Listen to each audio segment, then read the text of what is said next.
honest, I am particularly grateful that, these are elder statesmen who are now listening to me.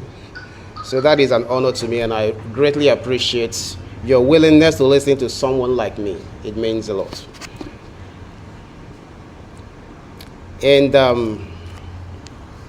first, I thank you for your service through the years. Served as permanent secretaries, commissioners, and held other very important positions that kept society moving. And now you are retired.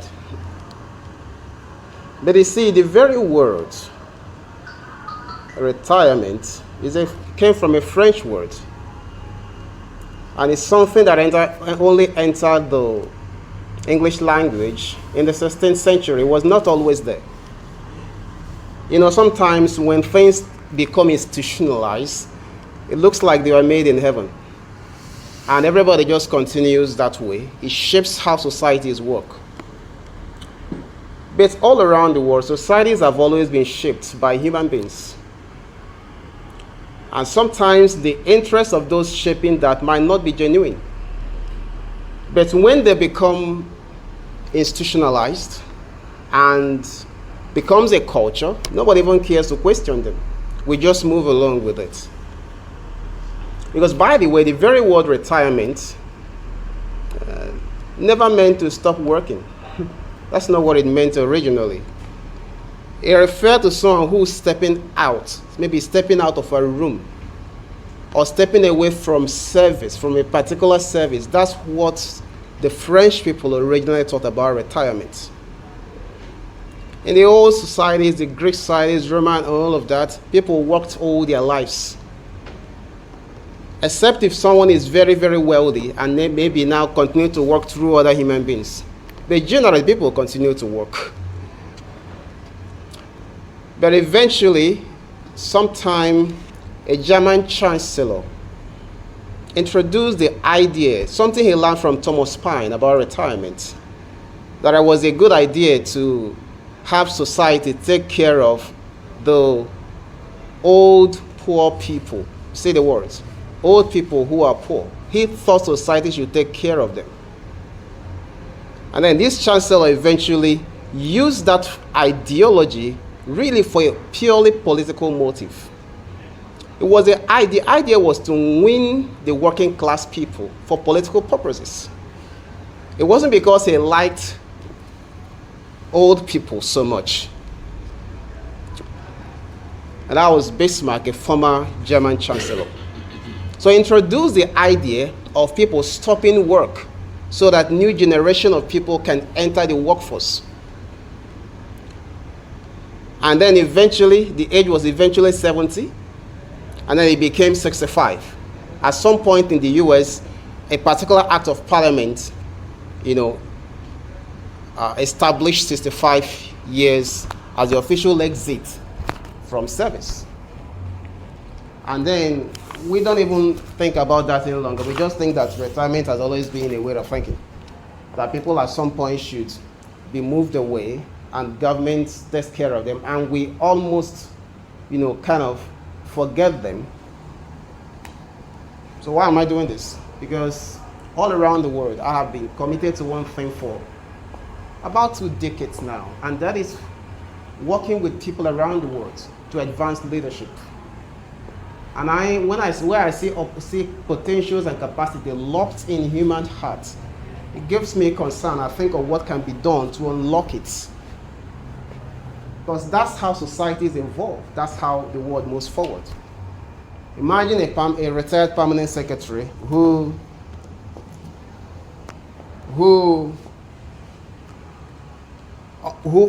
keeps institutional memory, for example. He knew reforms that worked and failed and knew why they failed. And now the person is out of service. And then someone comes in and starts trying. So we spend time. Now that's why societies are not working. Because we have to understand, I told you that all of the ideas that drive the world, they are people's idea. And you may not know who they were to ask them what exactly were you looking for when you proposed this. Like I just told you about the retirement idea. wasn't really to help people. It was to advance political interest, to win votes. That's what it was about. But now we don't realize that. We think at some point we should step out of the room and start receiving pension. Now here's the irony. There are clearly many people who are retired who will love to do more. The trouble is, it seems the society doesn't seem to give them a chance. Am I correct? Does that sound like the truth? Come on, if it's not true, tell me no, it's not true, so I know I'm not. Okay. But if it is, you can at least give me a response to help me know that we are on the same page. Okay? So I believe that there are some of you who wants to do more, but it seems like the society doesn't provide the opportunity. That's what it seems like. If that's not true, I'm not sure you'll be here. You are here because that's true. Am I saying the truth? Yeah. Correct. Fantastic. So, but we need to know where we're coming from before we can move. You have stepped out of civil service or a company. That shouldn't be the end of the journey. You should be able to continue providing the value you now have, the experience you've gained, the insight that is, that you possess. You should be able to help us shape society. Especially in an age where we have political radicalism and freelancing, where principles don't matter a lot. People like you can make a whole lot of difference, but you have to up your game. It won't happen just because you want it to happen. Every cause, every purpose, anything that can be done, requires two things. The first one is time. The other one is strategy. And I will talk to you a little bit about that before. But here is something you need to understand. There are some people who's out of service, but they've continued to work, to make impact, to advance their leadership around the world. Several people.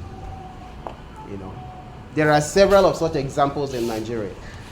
Somebody was an ex-minister, leaves office, and then gets opportunity to do more. But there are some people who want to do such things and it just doesn't work. Obi Ezekwesili is one of such people. Worked with the World Bank, became a minister. After that, she has evolved. She continues to create value globally. All of you seated here can actually do that and even more. All right? All of you can do much more. Someone like President Obasanjo, who was risen to the highest level of service in Nigeria, continues to be relevant in Africa. Just a couple of days ago, I was speaking with him to invite him to a meeting we're having in Morocco. And he was coming to spend 3 days with us. See? Why is that? Because he knew he could do more. He's not the only person who was a president. How many times do you hear go and say something on national issues? Was he not a former head of state? So it's not about the fact that he was a former head of state. It's about how he has enabled, how he's been able to evolve his position to become very important. Ellen Salif Johnson is another person. She is a chairperson of one of my organizations, the Africa Economic Summit Group. After she left office as president, she's continued to lead globally. She has a center in Liberia. All right? The world continues to call her. And sometimes she doesn't even accept because she's now also looking at her ability to engage, not because opportunities are not coming. When we invited her to chair the Africa Economic Summit, she almost said no, not because she didn't want, but because she was looking at, there's a lot on the table. But how about you? How do you get those kind of things, Kofi Annan didn't just lead the UN. After he did, he continued to stay relevant. These are just examples from Africa. There are examples around the world. Think about it. You rose to become permanent secretary in a state. That's fantastic, all right? Some rose to become permanent secretaries or commissioners or ministers in some places, and the moment you step away from that public office, the phone stops to ring. Am I saying the truth? Yeah, it stops to ring. You stop being busy, even though you still want to see people. Now they're looking for the next person. So it seems like every power is built, all the power you had was built in the position. Now you need to reinvent yourself to lead outside a position, to lead by influence, by impact, not position. Do you understand?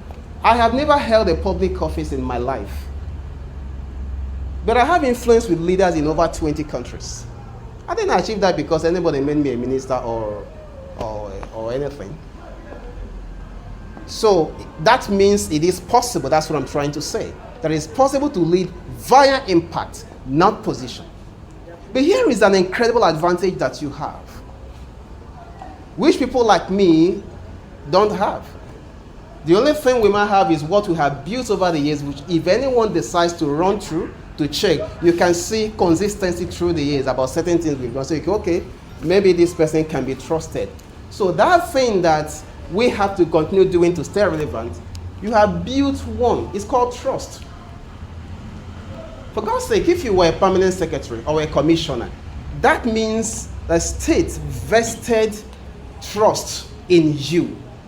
And if you were not sacked or removed from office, it means that you maintain the trust. That's what it meant. And it meant that they honorably told you to stop working for them. Now, what does that even mean in the first instance? What does that mean? Because if you don't know the meaning of what you have, you can't use it. You will think you're handicapped, but no, you're not. You're not. There are many issues in the world requiring attention. And the fact that you were a permanent secretary or a commissioner already has given you a position of advantage. But the question is, how do you use that? What do you tell people? And we will come to that. Because you cannot also continue to introduce yourself as former commissioner for education. If you were former, that's great. We are looking for the present. Because we have policies to discuss, and you can help us push it. All right? Because you told us that you are former commissioner, that you are former permanent secretary, you're a former director. So you have to move from being former to becoming something present. Are you hearing what I'm telling you? You understand this? You see, E.P. Boss said something. He said, all models are wrong. He's a mathematician. But he said that the real problem is how wrong they do have to be not to be useful. What does that mean? The way the society is organized is not the best way it can be. All right?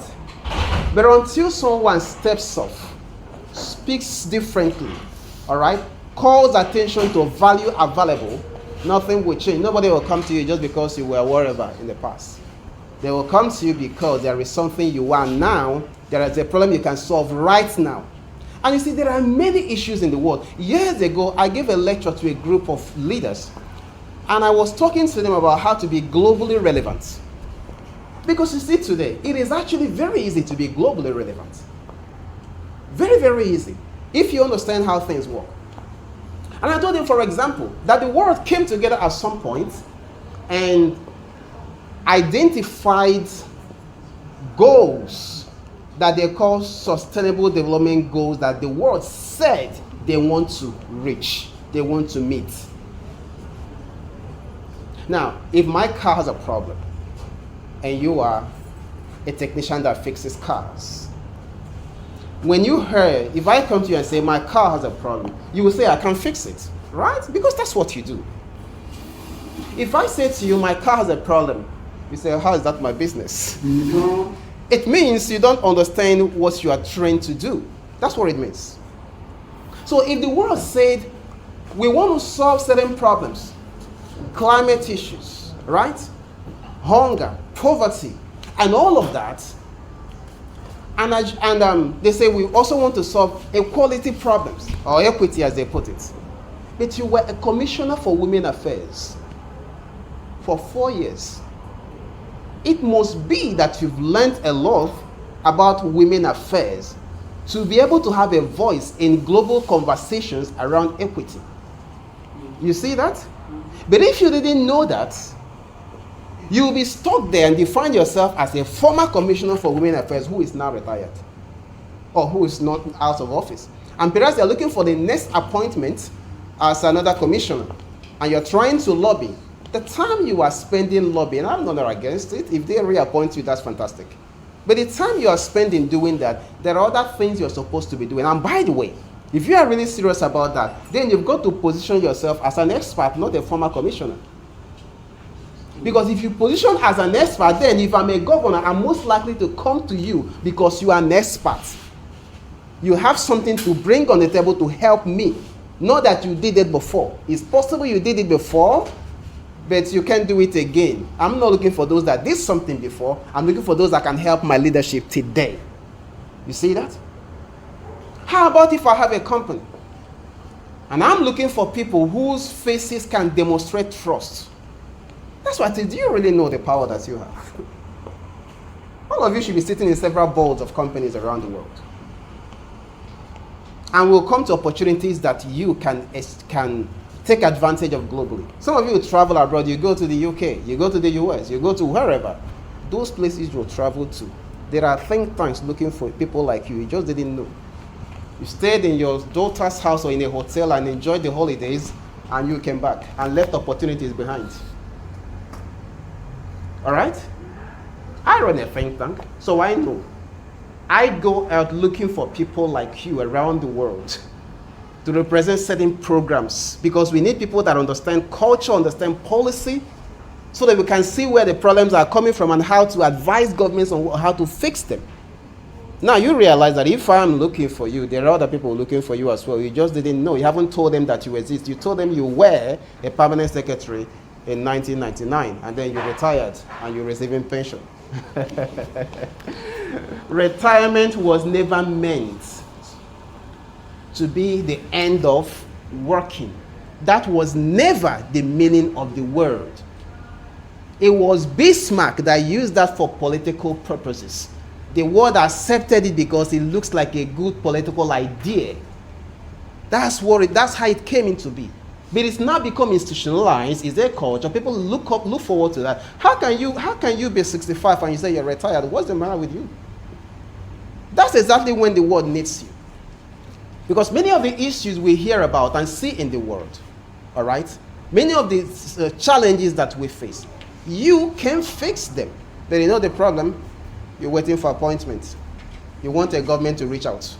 And no government is reaching out because they are not seeing you. You see it? So the problem is not that you don't have value, it's that you are not visible. Are you getting that? Okay, so my hope is that through what we do today, we can make some difference. So when I started, I did say to you that every purpose, there are two things that are very, very important. The first one is time. The other one is strategy. And you've got to understand how they work. If you understand them, you're going to be very, very fine. All right? You're going to be very fine. And I didn't actually say those words. It was actually Solomon that said it. And I know all of you read Bible. So those were not the words of Dr. Reuben. It is the words of Solomon, the one you read in Ecclesiastes. He says, to every purpose, there is both time and judgments. If you study it in the original manuscript, it said there is both approach. Strategy is not a plan. And I hope we can talk a little bit about strategy. I'm a strategy consultant. And I'm amazed how people who has gone to Harvard still don't understand what it means. They say it's a plan. Strategy is not a plan.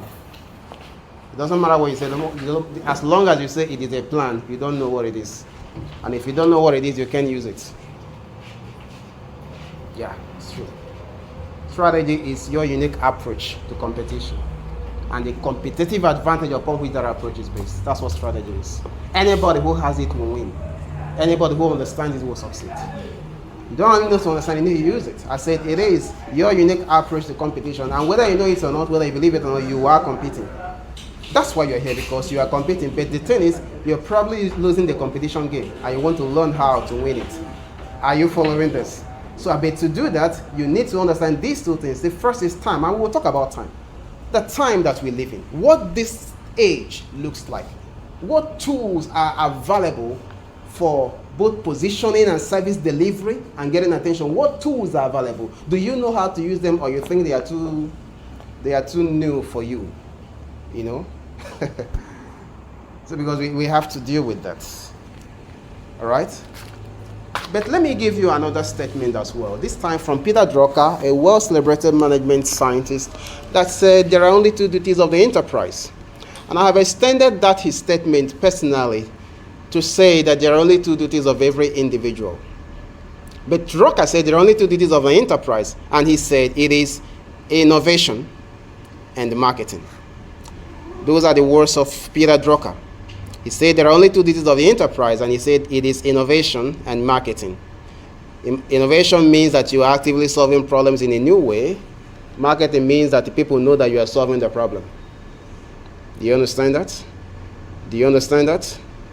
Are you hearing me?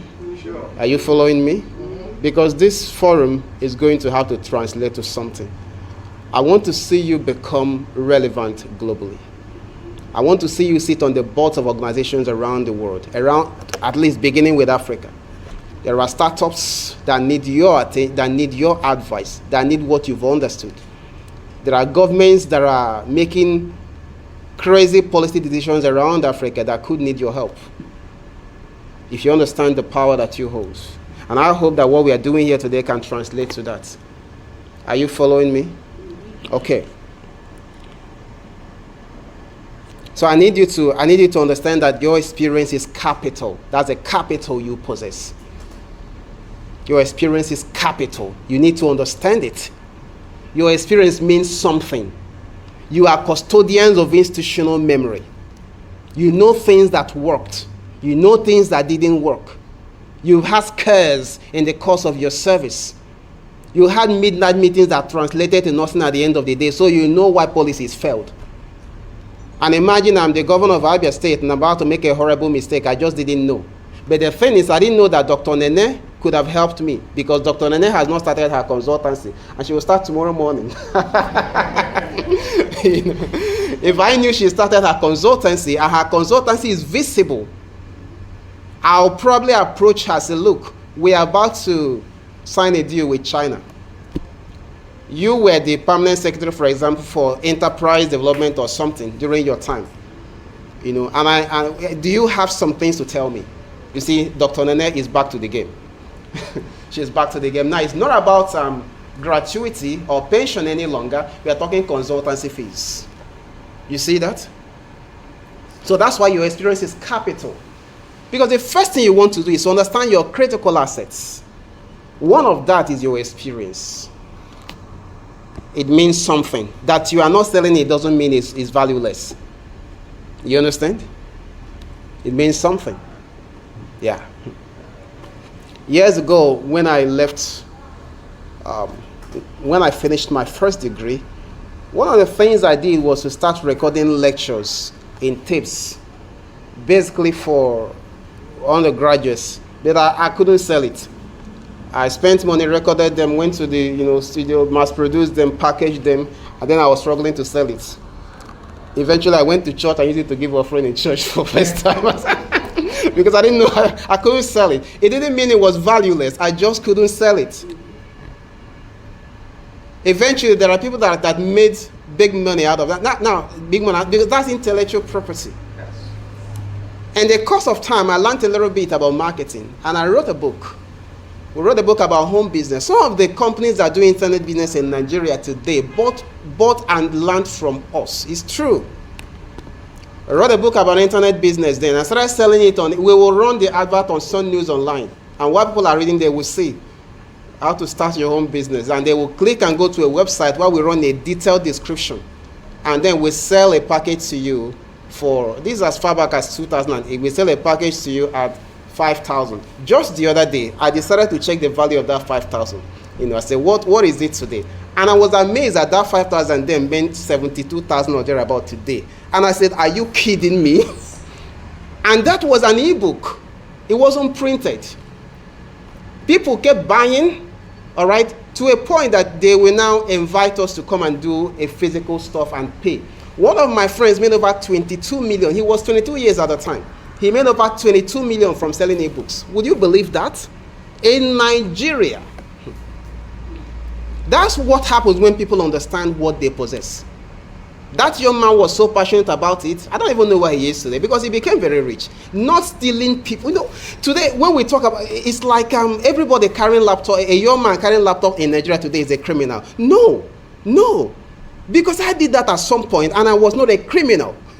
You see, the young man I'm talking about made over 22 million selling one ebook. That's as far back as 2008. You can run the number and see what they might mean like, what they might look like today. I think he eventually left Nigeria. I've not been able to connect with him ever since. But what happened? He understood something. He understood a time. He understood a time, what a time looked like, and the possibilities of that time. And he leveraged his knowledge. It was him that even taught me. I learned it from him, because I sponsored the first one that he did. You know, so I quickly learned and started doing my own. But he made a lot of money from it. I told you there are two things you need to understand: time and strategy. All right? So we'll talk about what the time looks like right now. But then, people in Nigeria didn't know much about how to do certain businesses online, affiliate marketing and stuff like that, e-publishing, and he packaged that in a book, and people paid for that. You see that? So your experience is capital. The institutional memory you possess is a national asset. All right? And don't tell me that it won't work, it doesn't work in Nigeria, because it does. And even if you don't want to do it in Nigeria, the world is you're all holding mobile phones. That's the whole world. Yeah. You know, years ago, when I was in this city, organizing small conferences, small meetings, there's this man. He was a pastor. He's a pastor. And I was talking to him about what he can do with the books he was writing, you know, by going online. And he never took it seriously. In fact, at some point then, he was talking to people. He said that he is not the kind of person whose his own global whatever is internet, that his own is practical. Okay. But the years have come and gone. The years, those things we are trying to teach him, we used it. I've had the privilege of working with leaders at the highest level in over 20 countries. It is true. It's true, the records are there, and we continue to do that. Because we understood the time. See? You see, the other day, I was talking to a group of Nigerians, some people that told me they wanted to travel abroad. And I said, you don't need to travel abroad, actually. Because this new form of slave trade is horrible. In the past, they shackled our fathers, and at least they paid their bill to take them to their country. Today, they compel you to pay by yourself, and then come and work in a poultry farm cleaning egg. And then you stand in front of Walmart and put all manner of nonsense around your neck and send picture to Africa. That's nonsense. I tell people I'm not looking for visas. I have visas, but I'm not looking for them. I want relevance.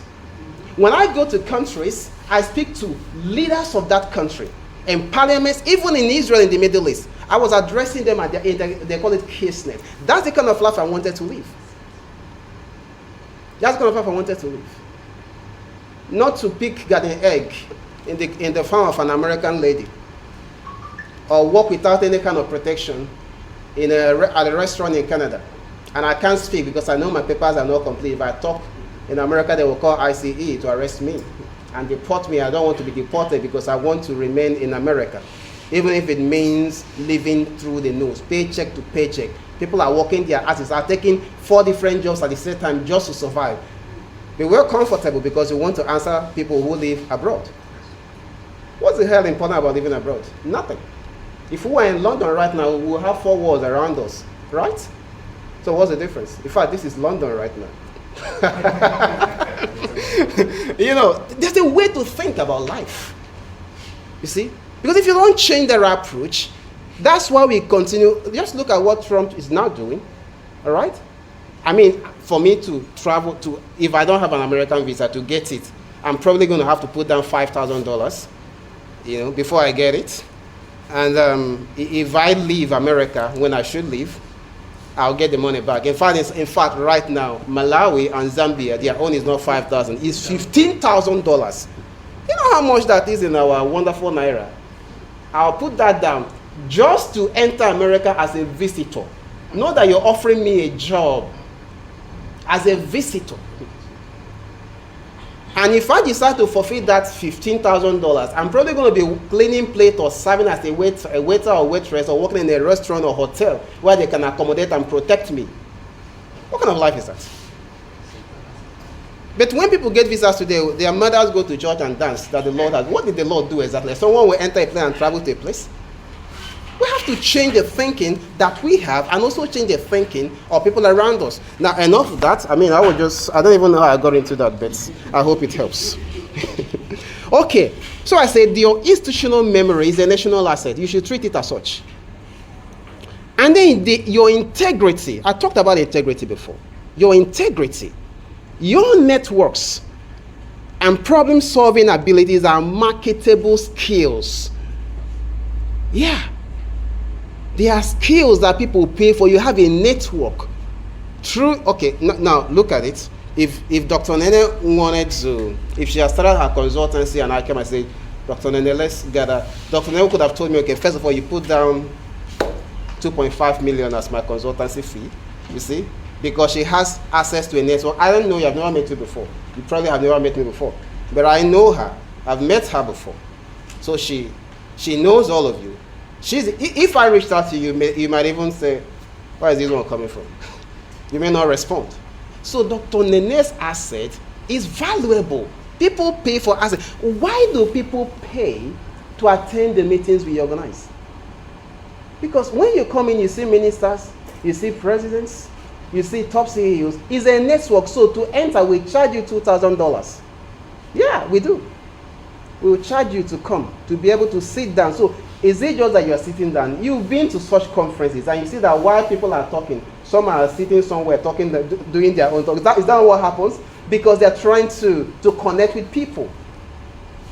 During time for coffee break, everybody is talking to everybody, sharing business cards. Why are you doing that? Oh, that's very simple.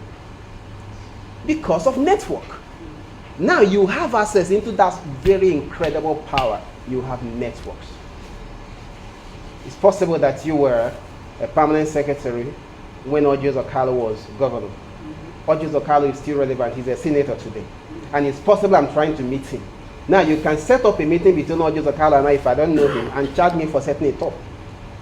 But I'll probably want you to do it free if it's not structured. I will say, please, can you help me? And you might, in your kindness, do. But you could have charged me. I'm not asking you to charge me, doctor, and you will not charge me. Before you say you took my advice. But you can charge God's will. Okay. So your integrity, your network. So let me talk about integrity. Your integrity will get you to board positions. All right? Because when we read your profile, we can see someone that has a track record. She has worked for 65 years and rose to the highest. That is something to be trusted. And he is a board member in a company started by a young man who is just perhaps 25. Nobody knows him. He can be trusted. But I can trust the people that trust him. You see? So because of them, I deal with him. You understand that? How did I start growing networks around the world? It began one person at a time. Somebody saw some value in me. You know? Just like someone like Dr. Nene has seen, she's been following me for years. She didn't just wake up and say, no. Someone like her, so people like her saw value in me. People like Ngozi Okonjo-Iweala years ago saw value in me. And my association with them began to help me get to connect with other people. Until we started building it around Africa and today around the world.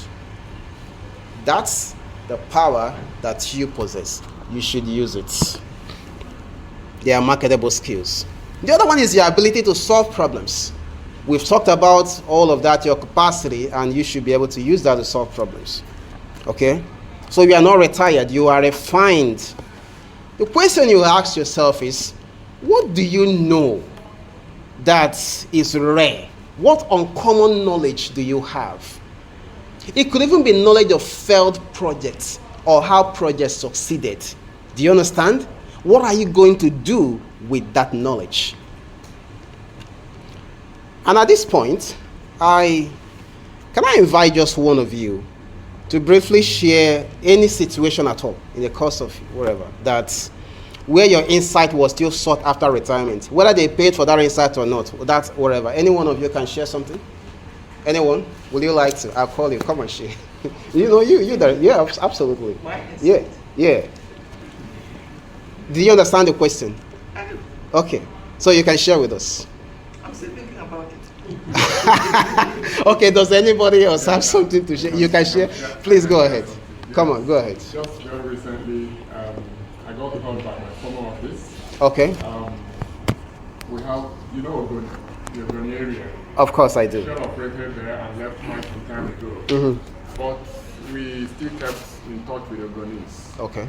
Yeah, the company. Yeah. And recently they called me because I covered that area. Okay.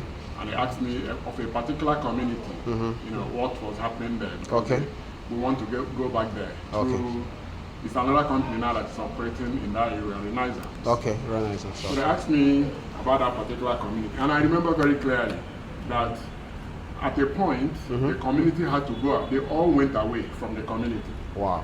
But we have a pipeline that traversed that community. Okay. And they were asking me what really happened. Okay. Where do we have people that I can still remember? Okay. That can attest to the company having a pipeline that went through there. I said, yeah, but it's very clear. The pipeline is still there. It hasn't been removed. It's the Trans-Niger pipeline. Okay. I told them, I called some people to them. Okay. I said, even the government officer, the commissioner there, Right. he's still alive. Okay. But I can still refer to him. Okay. And then the problem will be solved. Okay. And they thanked me. I didn't charge them anything. Okay, you see but that's fantastic. Yeah. I think you should put your hands together for him for sharing. Well. Put your hands together for him. Yeah, for sharing. Okay. So you see what we're talking about. You see, you possess something that is still relevant. You see, imagine if they reached out to you as a consultant, they would have known that they were supposed to pay. But this is just an indication that all of you possess value that is marketable. Okay, very, very important. Okay, I did mention some names to you already. Ngozi Okonjo-Iweala, Kofi Annan, Obi. These are people who shifted. They all shifted from office holders to institutional builders. I think you should write that down. So you move from office holder to an institutional builder.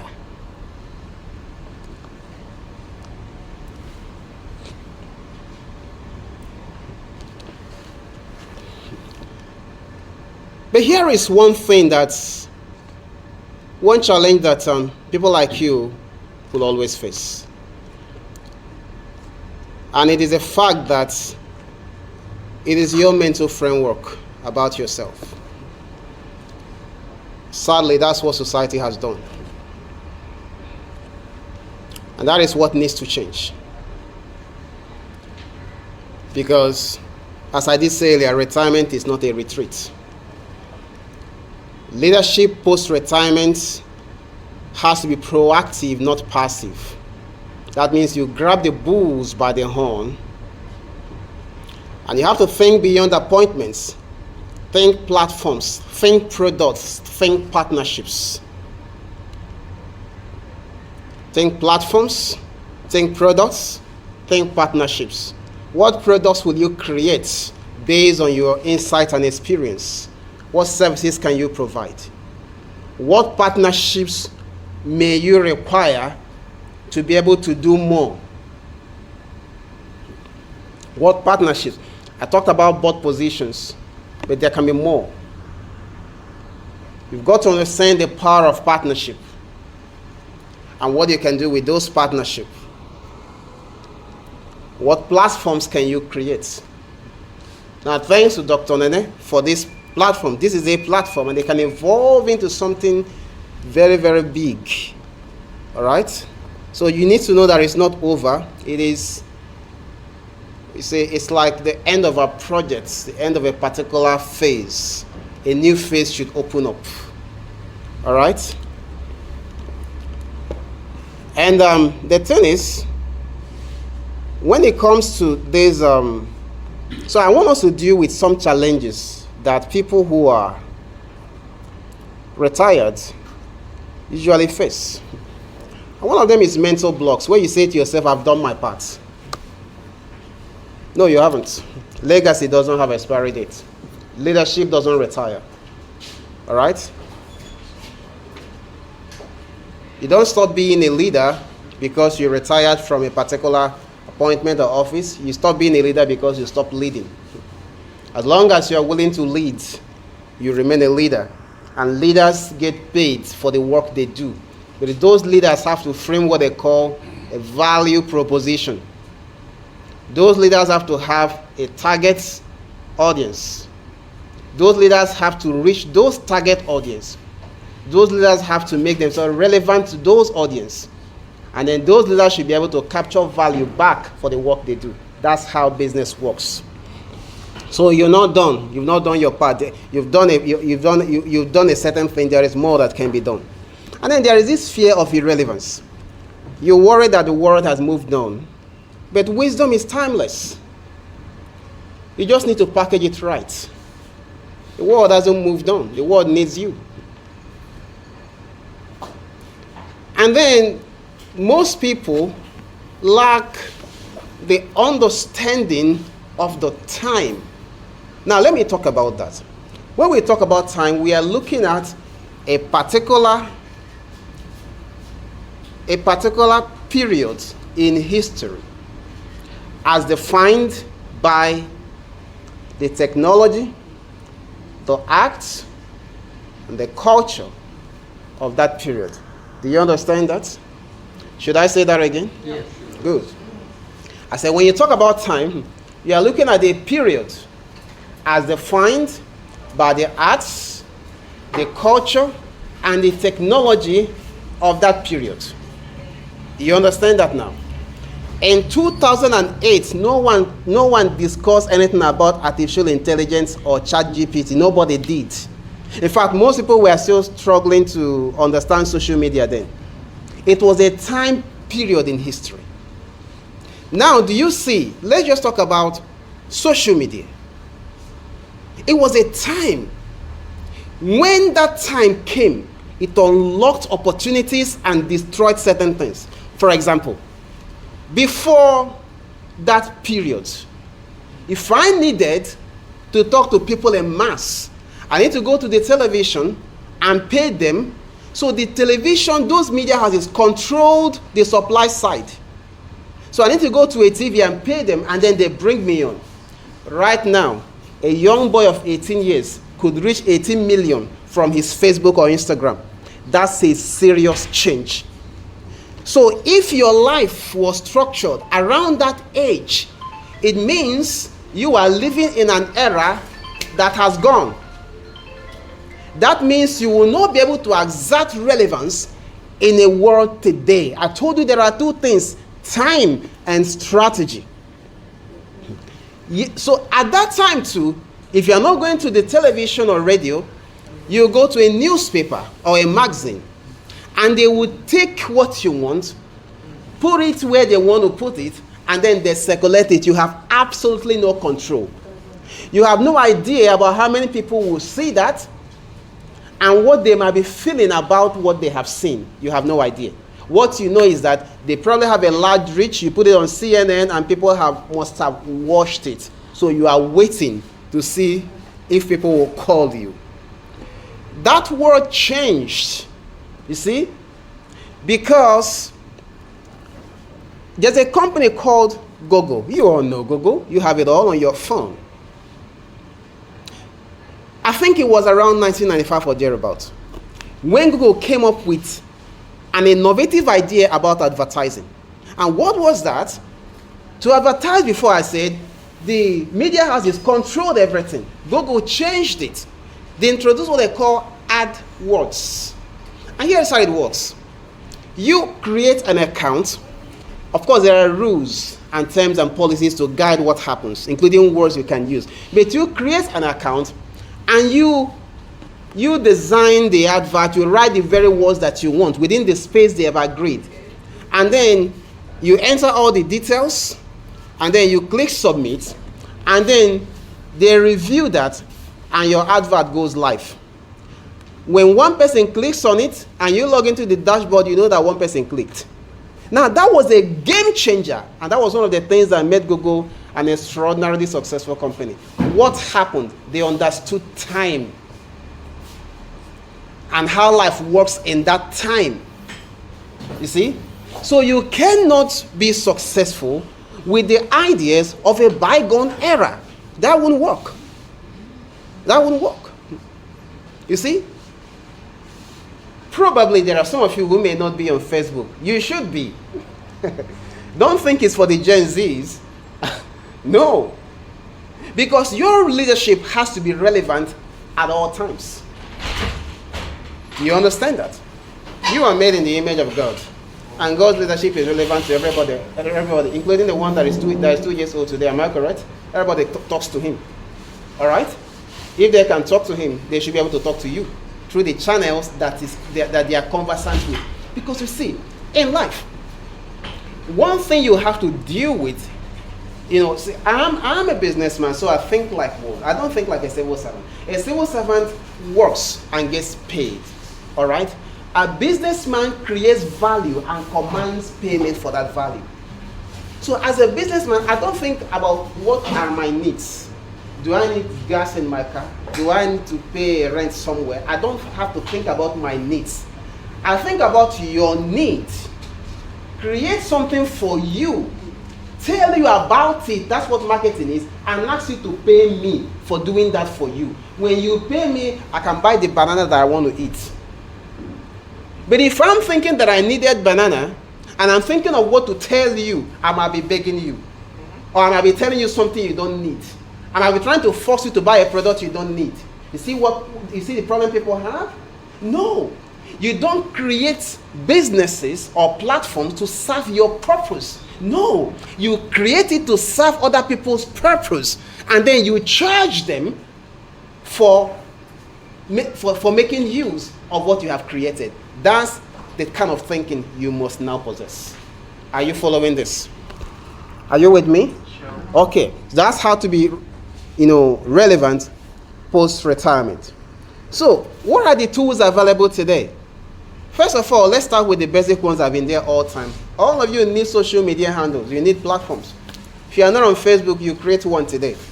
All right? You create a LinkedIn profile. All right? You need to create it. You get used to the modern tools. Get used to making voice over internet calls. You have to get used to those things because these are the tools for the trade in this time. So you can't say, no, it's for children. It's for everybody.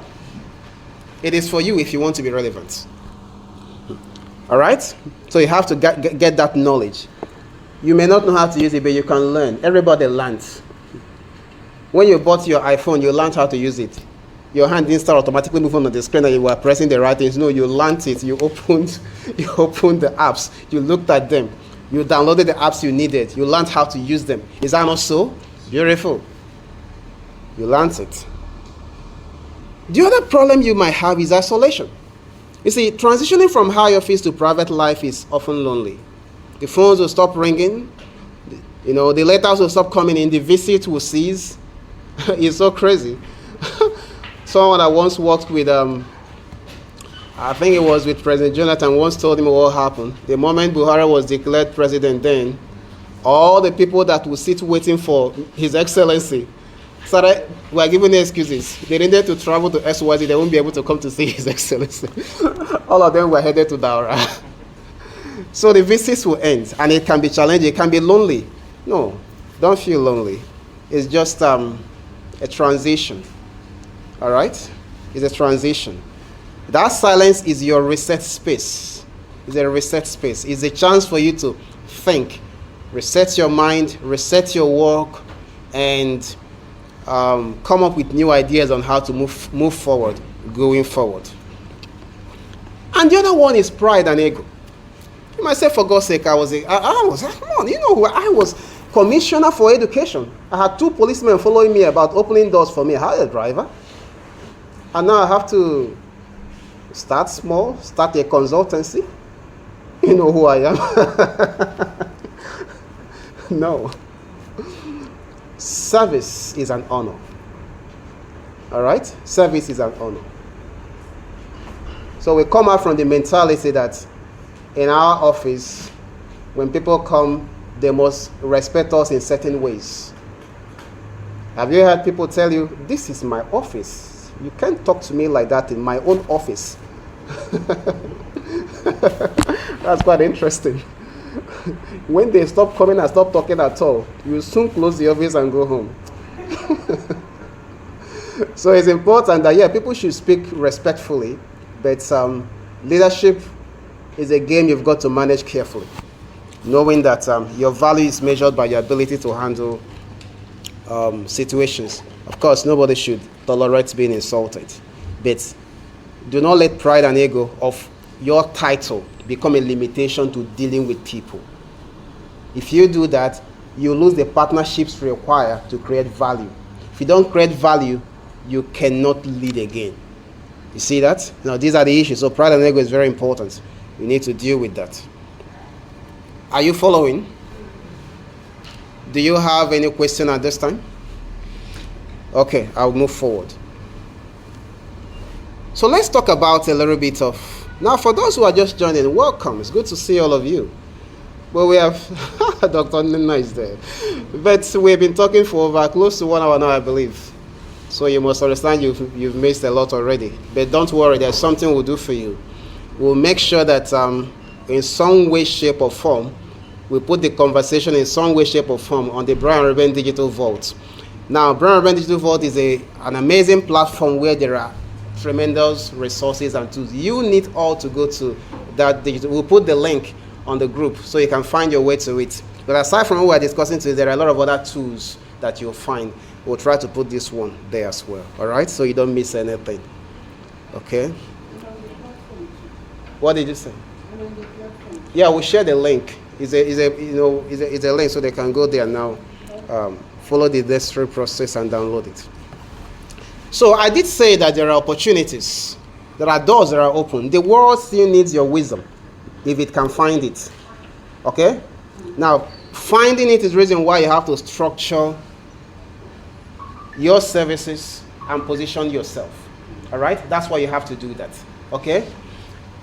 Before I talk to you about opportunities, it's probably important that I talk to you about how you need to position yourself. Like I said, you can be ex-commissioner and expect a lot. Okay? So a former commissioner for health can position himself or herself as a strategic advisor on health policy and institutional reform. You see, now that's strategic. You're not just saying I was former commissioner for health. No, you can say you're a strategic advisor on health policy and institutional reform. Now, this gets attention. This also makes me want to learn more. If you just say, Commissioner for Health, okay, that's great, sir. Thank you for your service, and I move on. But if you say that you are now a health policy advisor, that means you can get the attention of the World Health Organization and similar organizations. All right? That means certain organizations, international organizations, can reach out to you because you understand health as it relates to your region and your area. So they can ask you questions, they can consult you to advise them. Nobody wants to waste money. Nobody wants to waste resources. And one simple good advice can save you a lot. All right? So when you look at that, you're willing to pay that consultancy fee to talk to you. So I say it begins with how you position yourself. All right? And you see, this positions you as somebody who is active, who is working, not somebody who has stepped back and is now enjoying a retirement. Okay. Now, imagine somebody who was a retired permanent secretary. How would you describe yourself now? All right? So you could say that you are a consultant on public sector effectiveness and policy implementation. That's what you did all your life. It's just that they gave it a particular name. Now they say you shouldn't do again. You rename yourself. All right? You are a consultant on public sector effectiveness and institutional reform. Now, when you define yourself this way, it becomes easy for you to use the available tools and technology, in this time, in an effective way. Because when you go on LinkedIn, you won't just put, yes, you can say former permanent secretary, whatever, all right, former, and then you add more, all right, consultant on public sector effectiveness and policy implementation. That's what you do now. You see? So when I come, now that's when you've just defined yourself. The definition is not the work, but you have to define yourself to work. Because when you define yourself now, we can start talking about the other things you have to start doing, because you need visibility. All right? Okay, imagine an ex-minister. An ex-minister doesn't need to be ex-minister. It's good to be ex-minister, but you need to reframe that experience as an intellectual capital for shaping new thinking. So you can describe yourself as a thought leader on national development and institutional resilience. Do you like that? Does that sound better? It was instead of was former minister during the Buhari administration in Nigeria. Yeah, you can say I was former minister, but right now I'm a thought leader on national development and institutional resilience. This is the reason why the TV networks will invite you to interview you. They invite me all the time. You may have seen me, who knows? They invite me virtually most times in Nigeria to ask me questions because I work on policy and it's visible. So when you become a thought leader on national development and institutional resilience, then media houses will reach out to you when they want to understand things that has to do with that space. You see? Just yesterday, a TV network in Ghana reached out because, sadly there was an accident yesterday in Ghana. Their Minister of Environment, Murtala Mohammed, who was supposed to be at one of my meetings, died in the aircraft, in the helicopter crash. And their defense minister also died. Very sad. So they wanted to talk about that and reached out to me to know if I can recommend a security expert. And I sent them someone's number. That person was a retired police officer. But he runs security consulting in Abuja. You see that? Now, that network, though it's in Ghana, they have a global reach, just like TVC and the other ones that rise in Nigeria. So that man had a chance to speak on security issues, I had reached out to someone all of you should know, first of all. Chike Udensi, but Chike wasn't responding. Immediately I reached out to someone else. And he was going to have the opportunity to share his knowledge and insight, positioning himself as a thought leader. Thought leaders are paid. When you invite me for a conference, I get paid. I don't speak for free. Don't mind that I'm talking to you for free right now because I love you. It's true. Thank you. Some people have questioned what my intentions might be. A lot of people have, in fact, someone reached out to me and said, "Are you trying to run for governor?" It's true. He said, because I see you doing a lot of things in Abia. I said, "What's going on?" So I said, "See, I was talking with a friend outside Nigeria, and he said, you are doing a lot globally." And he's from Abia State. He's fine from my own local government. And he said, "But in Abia State, nobody knows you." He said, "You should bring what you do home in some way." I told you that. These were the real motivation, that inspired me to say, okay, what are I'm a strategist, so I think in terms of idle capacities and gaps within a society. And idle capacity is a situation where more can be done, but it's not happening. All right? It happened years ago when Pepsi was out competing Coca-Cola in Nigeria. So they will produce and they're not able to sell within the period. So they stopped producing so that they can sell what they produce. So they now thought, so what do we do with we still have capacity, but we can't use it. So they thought, you know the story? Beautiful. So they thought, what can we do? In every bottling company, of course, there's a standard water treatment plant available. That was how Everwater came to be. Everwater filled that idle capacity. This Everwater that is well known in Nigeria. Yeah, that's how it started. It's idle capacity. So when I come into a place, I like to look, okay, what are the idle capacities? So we thought, commissioners, permanent secretaries, these should be thought leaders. They should be sitting on boards, you know. You see, that's why we're doing this right now. Okay. So if you become a thought leader, you get paid, and you should be paid. Imagine imagine what that knowledge you share with your former company. Imagine what money it will save them. You see? So now you should be thinking about how to structure this. All right? Start a website. And I have one. You work with Shell, right? I have somebody that work with Shell. He's in Abuja. He started a company. And the way he structured it, he didn't have to carry unnecessary overhead. Because the people working work more like consultants with him, you know. They only work when there's something. And now they're doing so well. They're doing so well. They started something in the same area he retired from. He didn't just go home. In fact, he bought a copy of my book. Have you all seen my book? Please give me a copy. Let me show them. It's an amazing book. One of the finest books ever written. It's not because I wrote it, but because it's true. Because most strategy books are now outdated. The world changed the day Trump was sworn in. How many of you know? It was a new world. Yeah, a new world. You saw what had happened? India now has additional 25% tariff. It is crazy. So that day he was sworn in, I knew that the world changed. And we have seen shifting geopolitical policy actions, you know. Former allies are no longer treated right just for making decisions that might work for them. Like India is being punished because they buy oil from Russia. Yeah. You see? So the world changed that day. Anybody who knew a lot about strategy before Trump was sworn in should now read this new book. Strategy, Clarity, Choice, and Execution in a Broken Business World.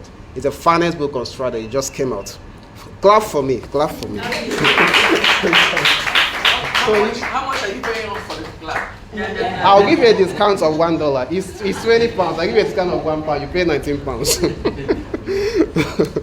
Okay. So let's move forward. You need to by all means, you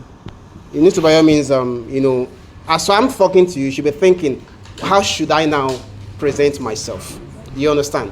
I'm no longer just going to be ex-commissioner for education. I'm not going to just be ex-permanent secretary. How do I now present myself? Because after that, we now use the modern tools available to help prepare you to gain visibility. You understand that? Yeah. And you are not just an elder statesman. You are also a mentor. You should be a mentor to emerging public leaders, so that our local government chairmen don't make horrible mistakes. Most of them don't know what they are talking about. They need you. You understand me? They do. So if you are commissioner for local government affairs, you should by all means position yourself to do. Now, you do this. Not just, don't think Abia State. Don't think Imo State. Don't think Jigawa State. Think Africa. Think the whole world. Because if you think your state or your country, you limit yourself incredibly. When you think about globally, then your mind can open up to opportunities around the world. It's true. And sometimes you have to ask. You have to ask. One of you, a well-known person in Nigeria, for mention his name, you will know him. It was him. He attended the African Economic Summit in Ghana. It was him. That was in 2023 that we organized. He was the person that came to me and said, I want to be a part of this thing because I've done a lot. I'm retired now. I have experience. I know people. I think I can bring value. It was him telling me. And I was overjoyed that he did. You see? But what if he didn't? I may not remember to ask him. But he did, and that made a lot of difference. So sometimes you have to present yourself. You have to brush your proposal writing ideas again. You have to be able to write them again. You have to. All right? Because by doing a lot of those things yourself, initially you can save yourself a lot of overheads. Are we together? I stole his phone. What did you say? I stole his phone. So the key principle there is don't lead with your title. Don't lead with your title. Not anymore. Lead with your value. All right? Do an inventory, an audit of your value, and decide what you want to do. Okay? And then use that. Use that. And then you need to, with that, you now brand yourself. For example, I help African governments strengthen public health system by leveraging 30 years of experience in policy design and implementation. You see? Now, this not only speaks of what you do, it gives us a reason why you are able to do that. I can see somebody who has 30 years of experience in something and choose somebody who has 5 years experience. That's a strategic asset. 30 years of experience in health policy design should count for something. That's how you position yourself. Okay? Okay, so I said I was going to mention a few. Now, you understand that what we're doing here today should not be the end. It should be the beginning of further conversations. All right? There are some of you that probably want to talk with me personally to discuss how you actually implement some of the things you are doing personally for yourself, and we can have that conversation. I'm not sure that will be for free, by the way, but we can have that conversation. For today, it should be free. This is your free day. Yeah, I'm giving you everything. I'm giving you today is free. Everything we are doing right now is free. Okay. Yeah. And by the way, that does not stop you from leaving a donation behind. You can leave wherever you like after it. It's called honor. You honor wisdom, wisdom works for you. Do you understand? It's a principle. And it's not because it's me, it's because it's a principle. You honor wisdom. That's one way to have that wisdom working for you. Do you understand? Wisdom has a spirit. There's something called the spirit of wisdom. And you can what I'm sharing with you is wisdom and experience based on my exposure, years of research and study. It counts for something. I'm not charging you, but you can make a donation. We don't care how much it is, but you can do that. Okay? But you are free not to. I'm just telling you it's a principle. Okay. So let's talk about some opportunities that are, we've talked about strategic positioning. There are opportunities available. For example, in consulting, there are opportunities in governance consulting, in board services, and by all means, make a goal. By the end of this year, get into at least 5 boards. All right? That can be a goal. Use LinkedIn, use Facebook, use whatever platform, all right, to position yourself for board appointments, not just in government. There are startups all over Africa that need to leverage your experience and the integrity that you have built. They should be able to contact you, but you have to present yourself. And one of the tools you can use, we talked about time, remember? Time and judgment. What are the tools available right now? Social media is still one of them. So LinkedIn counts for something, Facebook counts for something. If you are an expert in security, for example, we will expect to see you respond to security issues. Make posts about it. Don't just share your granddaughter on your LinkedIn, on your Facebook.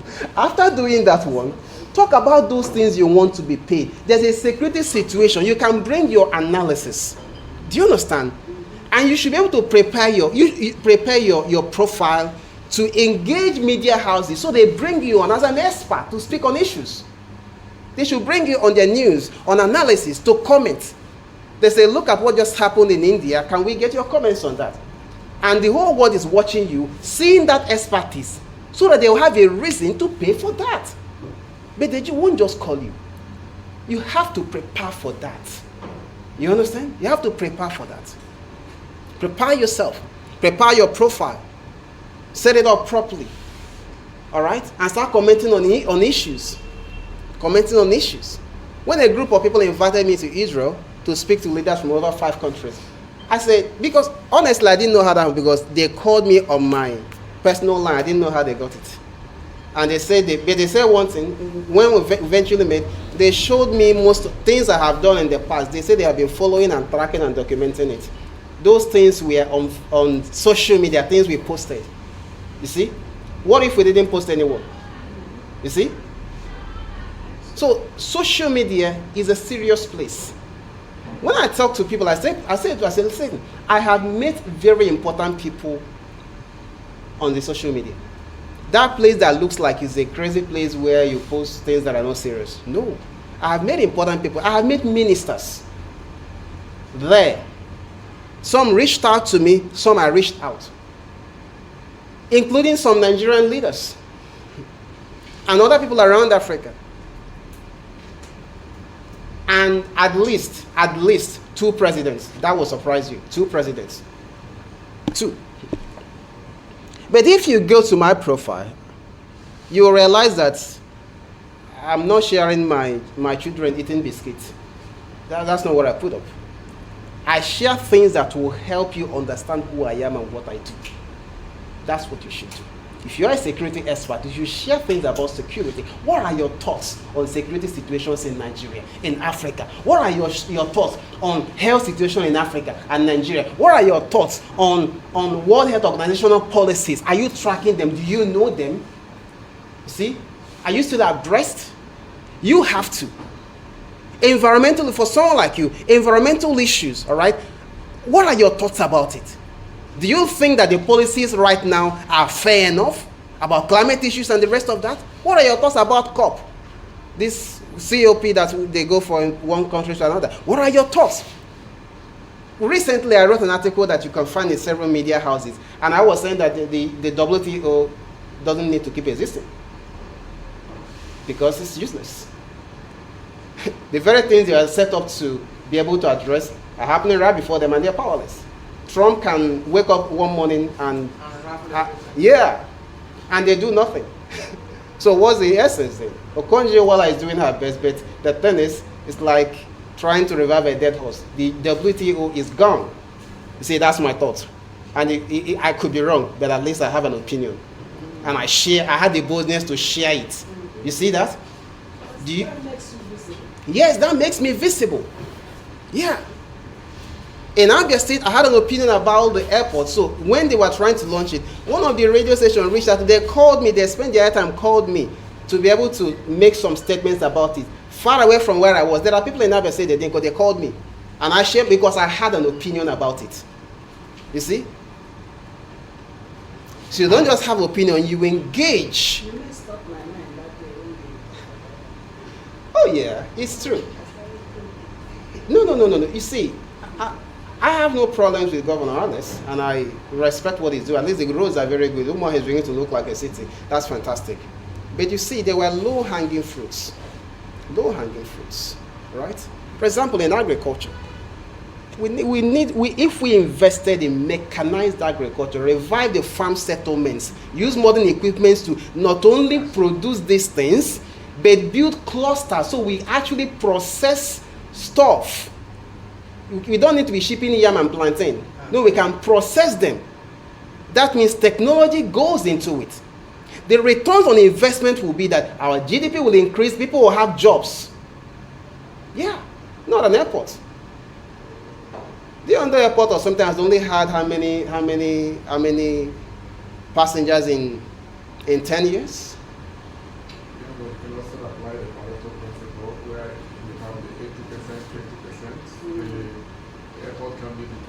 Yeah, it can be the 20% because the fact is we don't actually need an airport. And I wrote a letter to him when that. I actually wrote a letter to him, and sent to him.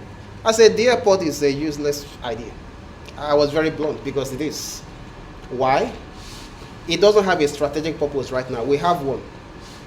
Some people argue. They said, hungry people, a hungry man that went and wore suit is still hungry. Period.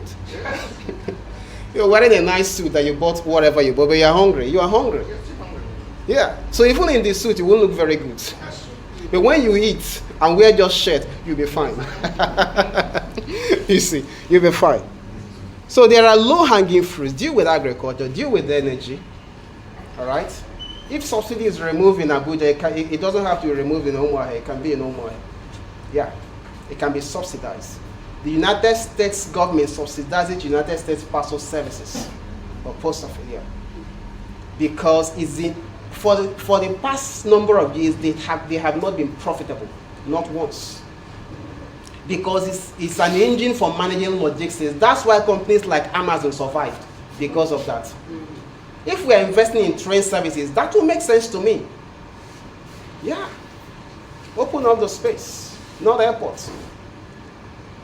How many people are going to fly through that airport, by the way?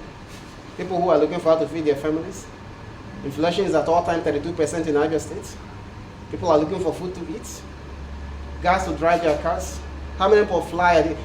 Imo Airport, there was some time, I believe it was in 2023 or something, the first time we had the Nigeria Forum. I came in and I was normal and I came to do something. I was going back. I needed to be in Lagos the following day because 2nd October was the Nigeria Forum. And this is 1st October. I am at the Imo Airport trying to catch a flight. All right? So Dana canceled. First of all, they kept rescheduling and then they canceled it. I went to Air Peace. They said at that time, that was 2023, the flight has risen from whatever it was to 150,000. I said I want to pay. They said sorry, sir, someone just paid. Okay, and I must be in Lagos. The event was the next day. You see, I went to Green Africa. They didn't have a flight. I had to get another vehicle. We drove to Port Harcourt. Can you imagine that? Because there were only 3 airlines or 4 at the Imo Airport. Yes. Meaning the airport is not even functioning well with Abia and Imo using it. You only have United Nigeria. Green Africa doesn't operate any longer. They have a problem. So you have United Nigeria. Dana is not operating. They have a problem, right? So it's Air Peace and which other one? Okay. Air Peace, United Nigeria, maybe. Okay. So maybe just 3 airlines. In Port Harcourt, you have a number of airlines to choose from. So what are we building one for? The Imo Airport is not even working effectively, and we are building one. And do you know something? Richard Branson, the owner of Virgin Atlantic, said, if you want to be a millionaire, running an airline, a millionaire, you should start as a billionaire.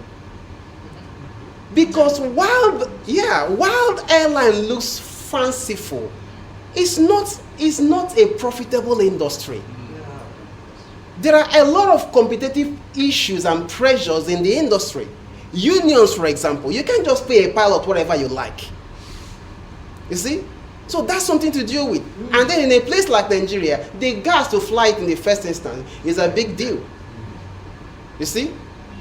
I don't know, to be honest, I don't know if Ellen Onyema and Air Peace has become profitable, because the last time I checked around 2019 or something, or 2020, Air Peace was not profitable. Yes. They were not profitable. They are able to manage their operations and keep going, but they are not profitable. So what is a state? The other day I just saw Enugu State, and people are rejoicing. Enugu has lost. I said, what is wrong with you guys? Eh? China didn't develop that way. China had an industrial policy. All right?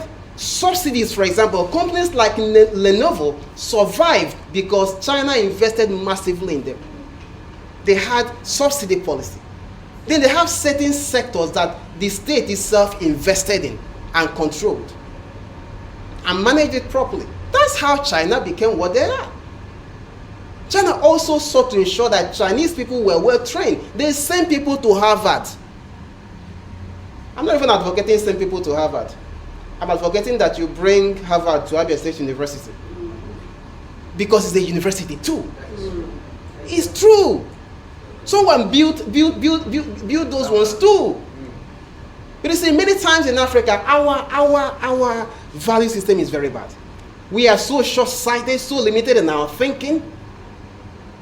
I've always thought, instead of 3 people building 3 private universities, why don't the 3 of you come together and build one world-class university that can compete with MIT? Yes. Why not? It's a problem. Hospitals as well. Everyone is in a flat as the medical director. But we need to shift from that kind of thinking if we're going to make real impact. So the airport is not a good idea, but I hope the governor can do something great with it. He already knows that I don't support it, so I can tell you that I don't. Okay. So governance consulting, board services, thought leadership. I've talked about thought leadership. Mentorship programs. I've mentioned these things. Mentorship programs, public speaking, international development consulting. These are things that you can do, right? You can do. For a start, expand your network. When you find summits and events that you can afford to attend, it could be in Lagos, go. when you see certain events that they're organizing, with your experience, write them. Say you want to speak. People do that with me. People reach out to me and say they saw that program. They were like, sometimes we look at their profiles, okay, it's good. Come and join a panel. And then you get the visibility. At the end of the day, you might have a chance that a TV network interviews you to get your thoughts. Everybody watches so they know you exist. You see? If I type your name on Google right now, what am I likely to see? Type mine and see. If you type mine, several pages will show up. What about yours? Nothing will show until you start feeding something into it. Write articles. Don't just post them on Facebook. Contact Business Day. You have the profile that matters. When I started writing articles for Business Day, nobody knew me. It was when I was struggling to organize seminars in Omaha. And nobody was coming. 3 people will come and then I'll be talking to them. And they looked very funny, looked unserious. At some point, I saw something on the internet where Sam Adeyemi was going to hold a business training at the Sheraton in Lagos for 3 days with 1 man, 2 facilitators. And the fee was 500,000 naira then. And I said to a friend of mine then, I said that I was going to do one for myself and that I would charge 200,000. To be honest, my friend laughed because it was very stupid for me to even think like that. It was stupid. But I remember reaching out to Business Day and I remember writing articles. Some people say, are they paying you? I say, why do they have to pay me? They give me a platform. So I was writing consistently. All right? Consistently. Eventually that translated to another thing and another thing and another thing. I'll go into certain organizations like the DPR, you should know DPR. Then I'll come into the office and I see clips of newspapers cut off with my articles and pasted on boards for people to read. What if I didn't write them? So how did I get into the organization in the first instance? I told you. I started writing articles. People started reading what I thought about issues. All right? It got to a point where we were having people invite us in to come and do in-house training. And we weren't doing it free. We charged them money to do that. You have a better, far bigger profile than I had then. Use yours. Are you getting what I'm telling you? Use yours. Write about environmental issues. All right? Those of you that don't have website, start one. Some of you, your children can help you. All right? Start one. They design it, it looks decent and beautiful, and you can write your articles and you put them there. Share them on social media. Have the book, find the time to write your thoughts on proposals and share with certain organizations. All right? Look at them and what they are doing and know what they should do. Write a proposal and submit. You never can tell. I remember doing something for DPR again. And someone had told me to write that, do that. And I wrote and submitted. Now, because he is my friend and he was working there, he got to know me through my work anyway. I thought he was pushing it for me. You know, we believe in Nigeria, everything is pushed. So eventually, they reached out to us. And they said they were interested. They wanted us to send an invoice for that. And I called him to thank him. He said, okay, they did. I said, yes, because of you. He said, I did nothing. He said, I like things to play out themselves. So I left it and I'm happy that they responded. I didn't know anyone there. But you see, I was building a profile. So that if you will search, before I met the president of Malawi, then they tried to send someone to my office in London. They did, of course you can understand for someone like that to want to meet you. They run a background check on you, for God's sake. If they run, what would they find? That you were just a commissioner at some point? No. That's a big important role you played. You worked as a director, but you left now. What are you doing now? How are you making impact? Do you understand? Invest your time in that. And you'll be amazed at the results that will follow it. Because like I said to you, you have an advantage that many don't have. If a young man of 30 years tries to do something like that, a lot of people will doubt him. They won't doubt you so much. Because you already done something. Do you understand? Why do we put references in our CVs? So that people can trust what we are writing, right? They can reach out to someone and call. You have a very big, powerful CV. Use it. You understand this? And interestingly, you still have networks. Think in terms of how you can help those people that are still relevant meet the goals. Some of you know governors who are in the Senate. Some of you might know somebody who was a director who is a governor now, who knows, somewhere. Maybe you met him at a conference in Abuja or wherever, and you connected. Find out what you can do for them. But don't come as ex-commissioner that met you in Abuja. No. Come as somebody who is doing something now. And that's why you have to prepare your profile. You have to have a solid Facebook page. A page. You need a LinkedIn profile that is functional. Write articles. Contact guiding. And honestly, to help you further, I will not mind providing the contacts for you to reach out to. All right? You can reach out to them. I have something to say. I have articles to put, and they will look at that. They will put it. If I recommend it, they're going to take your articles. But then, don't expect that once people read it, they will start calling you. No, they will read it and take notes. Okay? So there has to be some patience around it. You're building something new. And it's going to work. Are you following me? Do you understand what I'm sharing with you? Okay. So I hope that this has provided you some kind of enlightenment. And that you're going to make sure that you don't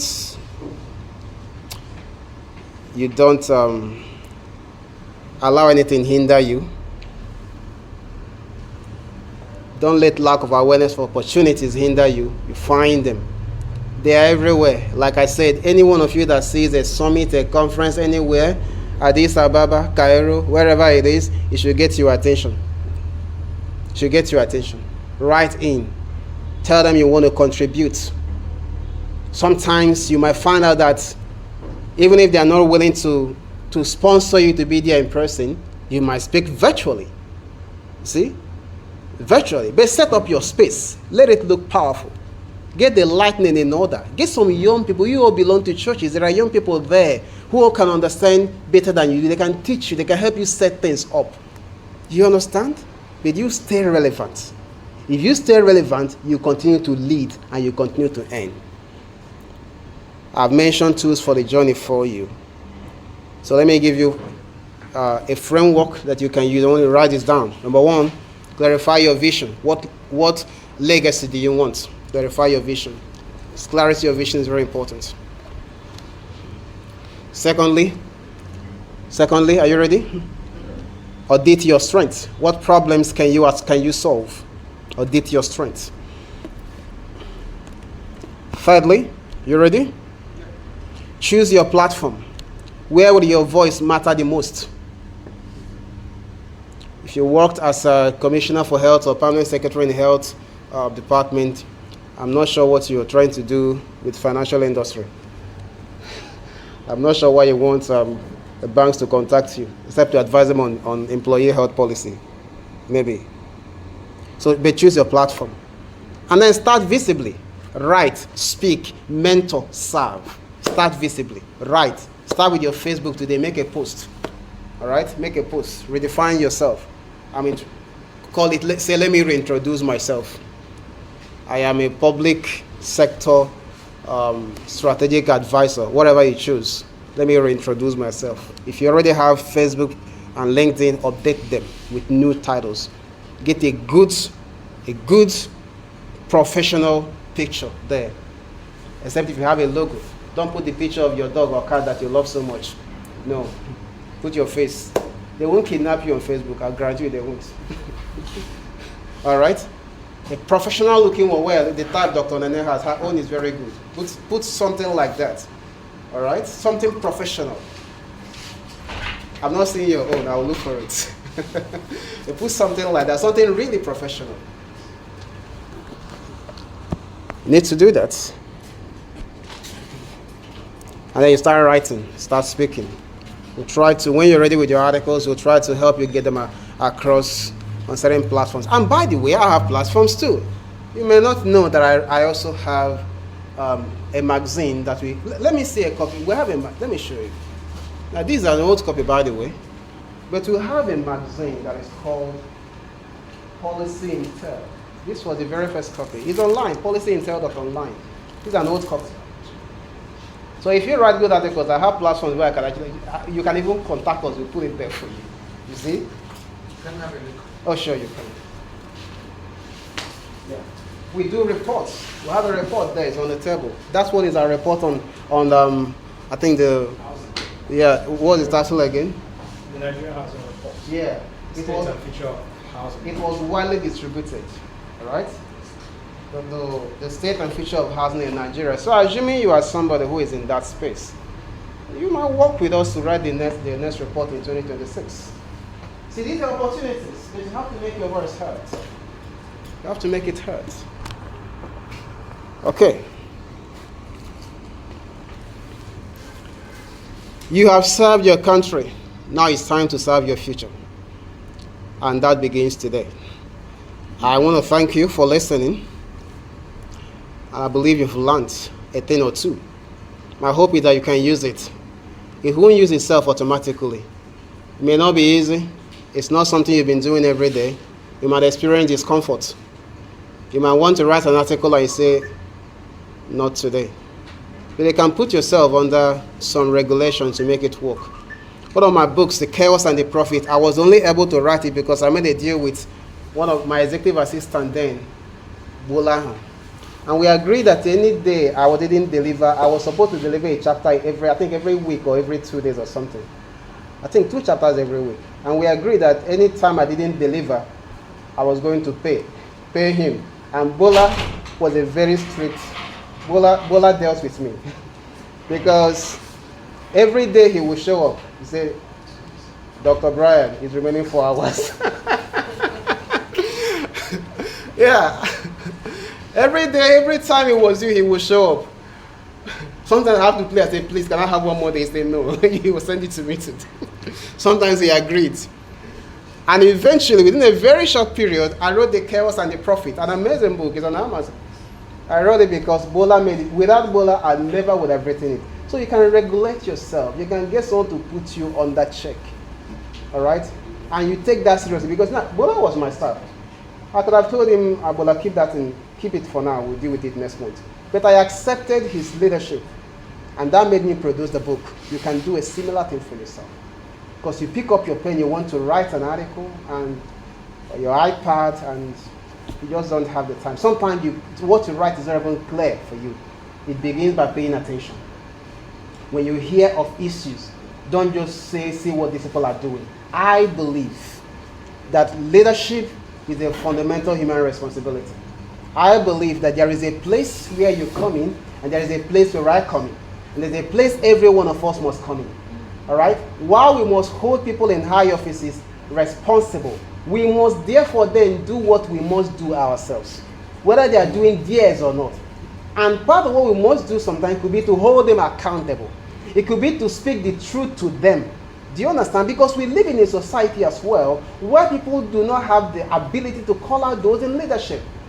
And that's because of a poverty thinking, because you think if you're not in the good books of a government in power, you may not be able to get anything. That's not true. That's not true. It is vision that creates wealth, not wealth and other resources. It is not the other way around. In other words, vision does not come from whether they are natural resources or other forms of wealth. Vision doesn't come from that. But wealth, all right, comes from vision. In other words, what can you do with whatever it is that you have? That's why I tell people everywhere, successful people don't complain. Successful people don't make excuses. Successful people don't blame others. It has to be a discipline within that you have for yourself. All right? Because if you want to blame, you will have things to blame. But it also diminishes your ability to see. So instead of blaming, oh, they are not doing this, oh, it's a horrible government, think, what can I do to make a difference? I'm not in government. I'm not holding any board position in government. I'm not serving in government. But I find ways to do things within the limits of my ability around the world. You see? Do the same. Do you understand that? Clarity of vision. Clarity of vision. You have to have a personal policy about issues in the society. What should health be like? What should education be like? So you have something to measure against against what you are seeing. That's where your voice comes in. There's a picture you have of what education should be. And there's a picture of what is on ground. This space is where you create value. Do you understand that? And with your experience and knowledge, you can be able to tell us what it should look like, to point us to the future. That's how things move forward. This is the idea that have shaped nations. This is the idea that have lifted communities. When people take responsibility rather than complaining. When people take responsibility rather than blaming. It is your time today. You understand? It is your time. It's your opportunity to shape the world. And you should get paid for shaping it. Are you following what I'm telling you? Very important. Okay, so in a moment I'll give you a chance to ask questions if you have. I believe you should have questions. You must have some questions. And I'll give you a chance in a moment to ask those questions.